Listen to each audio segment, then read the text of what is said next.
প্রধান উপদেষ্টা সাহেবের সাথে আমরা একটা সফরে গিয়েছিলাম, সেটা হলো কাতারে। সফর শেষ হওয়ার পরে উনি পোপের আন্তর্জাতিক যোগ দিতে রোমে গেছেন।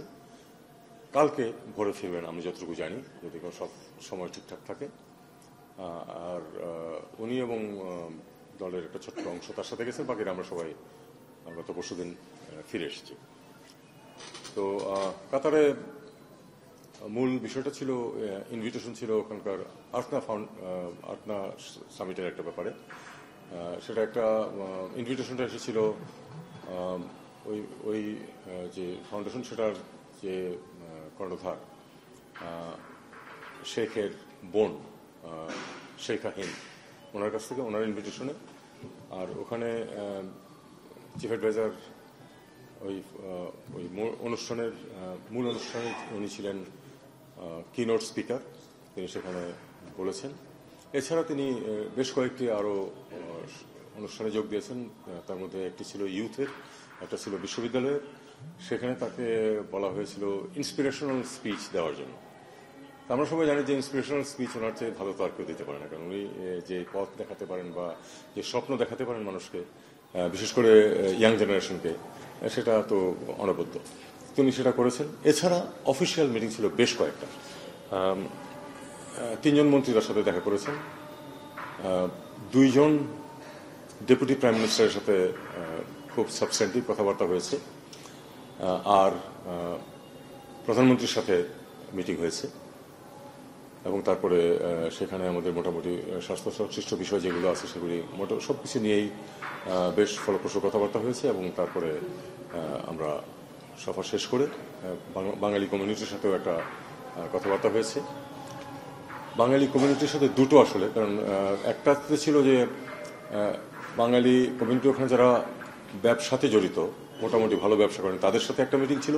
সেখানে বাঙালি কমিউনিটির বাইরেরও কয়েকজন সম্ভাব্য বিনিয়োগকারীকে নিয়ে আসা হয়েছিল, তারাই নিয়ে এসেছিলেন। এছাড়া কমিউনিটি মিটিং, যেটা প্রায় নেতৃস্থানীয় 50-60 জন, আমাদের তো বোঝেন ওখানে লক্ষ লক্ষ মানুষ, তার মধ্যে থেকে বাছাই করে যারা শহরে থাকেন এরকম কয়েকজন 50-60 জনকে নিয়ে আসা ছিল। তারা তাদের সমস্যাগুলির কথা বলেছেন, সেগুলির সমাধান কিভাবে হয় সেই পরামর্শ চেয়েছেন আমাদের কাছে। আমাদেরকে কিছু সাজেশনও দিয়েছেন যে তাদের যে সমস্যাগুলো কিভাবে আমরা সমাধান করতে পারি। মোটামুটি এই ছিল সফর। ডিজাইন, এলিগেন্স, বিউটি, সেরা পণ্য সবার জন্য জেভিকো। মাননীয় উপদেষ্টা, আমরা যদি দেখি চলমান পরিস্থিতিতে ভারত পাকিস্তানের মধ্যে বেশ কিছু উত্তেজনা পরিস্থিতি তৈরি হয়েছে, পাল্টাপাল্টি ব্যবস্থা নিয়েছে।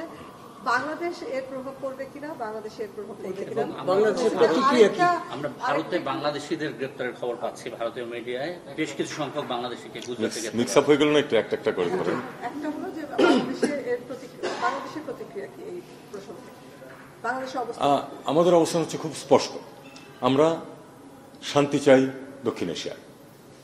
আমরা জানি যে ভারত এবং পাকিস্তানের মধ্যে দীর্ঘদিন থেকে বিভিন্ন ইস্যুতে সংঘাতময় সম্পর্ক আছে, কিন্তু আমরা চাই না যে এখানে কোনো বড় কোনো এমন সংঘাত সৃষ্টি হোক যেটা এই অঞ্চলের মানুষের জন্য কোনো বিপদের কারণ হয়ে উঠতে পারে। আমরা চাইব, ভারত পাকিস্তান 2 দেশের সাথে আমাদের সুসম্পর্ক বিদ্যমান, আমরা চাইব যে তারা আলাপ আলোচনার মাধ্যমে তাদের সমস্যার সমাধান করে ফেলুক। আমরা ইতিমধ্যে দেখেছি যে মধ্যস্থতার প্রস্তাব 2-1টি দেশের কাছ থেকে এসেছে। যেভাবেই হোক, মধ্যস্থতার মাধ্যমে হোক অথবা দ্বিপক্ষীয় আলাপ আলোচনার মাধ্যমে হোক, আমরা চাই যে উত্তেজনা প্রশমিত হোক এবং শান্তি বজায় থাকুক।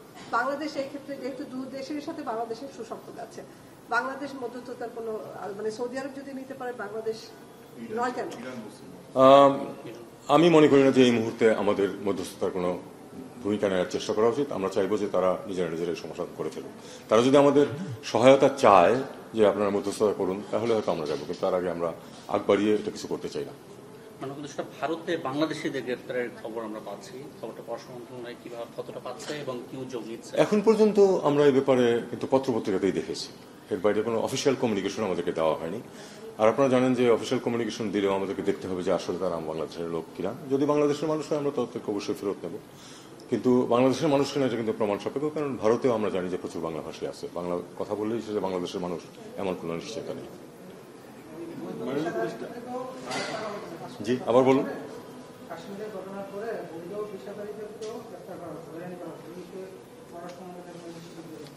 যদি সুনির্দিষ্ট অভিযোগ কোনোখানে পাই আমরা, তাহলে আমরা সে ব্যাপারে ব্যবস্থা গ্রহণ করতে পারি। এখানে একটা জিনিস বুঝতে হবে যে বৈধ ভিসা নিয়ে যারা যান তারা ওখানে সফর করে ফেরত চলে আসবেন, কিন্তু যদি তাদের কেউ কোনো আইন ভঙ্গ করে থাকেন সেটার জন্য তো দেশ ব্যবস্থা নিতেই পারে, সেটা হলো অন্য কথা। কিন্তু না হলে আমরা চাইবো যে বৈধ ভিসা নিয়ে যারা যাচ্ছেন তারা তাদের সফর শেষে ফিরে আসুন। আমরা কোনো ট্রাভেলার্স অ্যাডভাইজারি ব্যাপারে এখনো ইস্যু করিনি, তবে আমি মনে করি যে যাদের নিতান্ত প্রয়োজন নেই এই সংঘাতের সময়ে বরং অ্যাভয়েড করাই ভালো।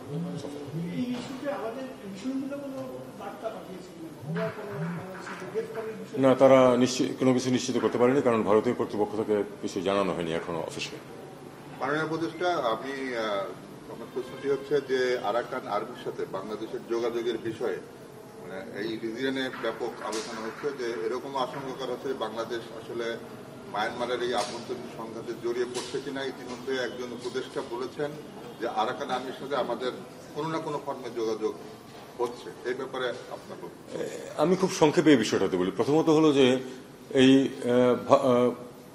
মিয়ানমারের অভ্যন্তরীণ সংঘাতে কিন্তু আমরা জড়িয়ে পড়ার ব্যাপারটা হলো পরে, কিন্তু আমরা তো মিয়ানমারের অভ্যন্তরীণ সংঘাত তো আমাদের স্বার্থের সাথে সংশ্লিষ্ট, কারণ মিয়ানমারের একটা বিরাট জনগোষ্ঠী তো আমাদের দেশে এসে আশ্রয় নিয়ে আছে এবং তাদেরকে আমরা ফেরত পাঠাতে চাই। কারণ সেই ফেরত পাঠানোর ক্ষেত্রে আমাদের যা কিছু করার প্রয়োজন সেটা তো আমাদেরকে করতে হবে, কারণ আমাদের স্বার্থ সেখানে সংশ্লিষ্ট আছে। বিশেষ করে আমরা কথা আমরা অফিসিয়ালিও বলছি যে বিশেষ করে বাংলাদেশের সীমান্তের পরিস্থিতি তো পরিবর্তিত হয়ে গেছে, এটা তো আমরা অস্বীকার করতে পারবো না। এখানে একটি নন স্টেট অ্যাক্টর, আমাদের সম্পূর্ণ সীমান্ত তাদের নিয়ন্ত্রণে রয়েছে। এখন কেন্দ্রীয় সরকারের কোনো নিয়ন্ত্রণ নাই বর্ডারে, কাজে আমাদের নিজেদের স্বার্থে কোনো না কোনো ধরনের যোগাযোগ, আমরা অফিসিয়াল যোগাযোগ অবশ্যই করতে পারি না একটা নন স্টেট অ্যাক্টরের সাথে, কিন্তু কোনো ধরনের একেবারে বিচ্ছিন্ন সম্পূর্ণ থাকবো আমরা চাইলেও বিচ্ছিন্ন থাকতে পারবো না। সেক্ষেত্রে যতটুকু প্রয়োজন সেটুকু আমরা নিশ্চয় করবো। আরাকান আর্মি বাংলাদেশের 10 কিলোমিটার ভিতরে ঢুকে অনুষ্ঠানে অংশ নিয়েছে এবং তারা সামরিক পোশাক পরা ছিল, এই ব্যাপারে আমাদের কোনো মন্তব্য? এটা নিয়ে ইতিমধ্যে বেশ কিছু কথাবার্তা হয়েছে এবং আমি যতটুকু জানি হোম মিনিস্ট্রি নিয়ে কাজ করছেন। আমি ওভারল্যাপ করতে চাই, দেখা যাক কি দাঁড়ায়। আমরা একটু জানতে চাই, এই তো মানে ভারত পাকিস্তানের যে পরিস্থিতি, যে পাল্টাপাল্টি সিদ্ধান্ত নেওয়া হয়েছে, আকাশসীমা বন্ধ করে দেওয়া হয়েছে, পানি বন্ধ করে দেওয়া হয়েছে, আমাদের কোনো এফেক্ট পড়বে কিনা, আমরা কি সেরকম কোনো নিরূপণ করেছি কিনা? আমরা যদি তুলা আমদানির ক্ষেত্রে দেখি যে আমরা তুলা আমদানির বিকল্প পাকিস্তানকে ভাবছিলাম, ভারত ইতিমধ্যে ট্রান্সশিপমেন্ট বাতিল করেছে, আমাদের এফেক্ট পড়বে কিনা সেটা আমরা নিরূপণ করেছি কিনা, সেটা প্রতি মানে মোকাবেলা। দেখুন, আধুনিক জমানায় সবকিছুই সবাইকে কম বেশি এফেক্ট করে, কাজে কোনো কিছুই আমাদেরকে একটু এফেক্ট করবে না সেটা আমি বলি না। তবে তাদের যে সংঘাত, সেই সংঘাত সরাসরি আমাদেরকে এফেক্ট করার কিছু নেই, কারণ আমরা এতে কোনো পক্ষ নই। আমরা যেটা বলেছি যে আমরা চাই যে তারা দুই পক্ষ আলাপ আলোচনার মাধ্যমে সমাধান করে ফেলুক, কোনো সংঘাত না থাকুক। ব্যবসা বাণিজ্যের ক্ষেত্রে যে কোনো সংঘাতেই বা যে কোনো সম্পর্ক খারাপ হলে ব্যবসা বাণিজ্যে তো এফেক্ট পড়ে, তবে এর মানে এই নয় যে আমরা তো পাকিস্তানের সাথে সংঘাতে লিপ্ত না, কাজে তাদের কাছ থেকে আমাদের যদি স্বার্থ থাকে তুলা আমদানি করা, আমরা সেটা করব।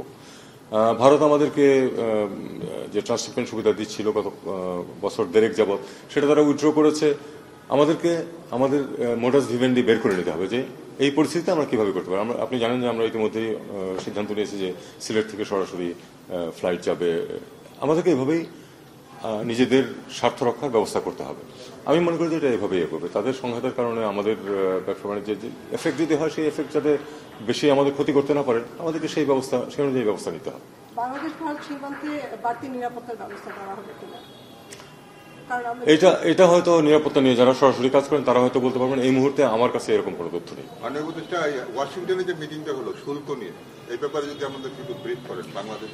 এটা নিয়ে তো ওই যারা শুল্ক নিয়ে আলোচনা করতে গেছেন তারা ফিরে আসছেন, আমার মনে হয় আপনারা তাদেরকে জিজ্ঞেস করুন, কারণ আমি একবারই একটা কিছু বললাম, সেটা হয়তো সঠিক রিপ্রেজেন্টেশন নাও হতে পারে। Thank you. জাতিসংঘের একটা আমরা বিভিন্ন জায়গায় শুনতেছি একটা সেফ প্যাসেজ চায় রাখাইন স্টেটের সাথে বাংলাদেশে, এই বিষয়ে কি আসলে কোনো আপডেট বা এই ধরনের কোনো ইয়ে আছে? আমি এটুকু আপনাদেরকে বলতে পারি, নীতিগতভাবে আমরা তো সম্মত, কারণ এটা হিউম্যানিটেরিয়ান একটা প্যাসেজ হবে, কিন্তু এটার কিছু আমাদের কিছু শর্তাবলী আছে, সেগুলি আমি ডিটেলস এখন যাচ্ছি না। সেই শর্তাবলী যদি পালিত হয় আমরা এটা অবশ্যই কোঅপারেট করবো ইউএনের তত্ত্বাবধানে অবশ্যই। Thank you.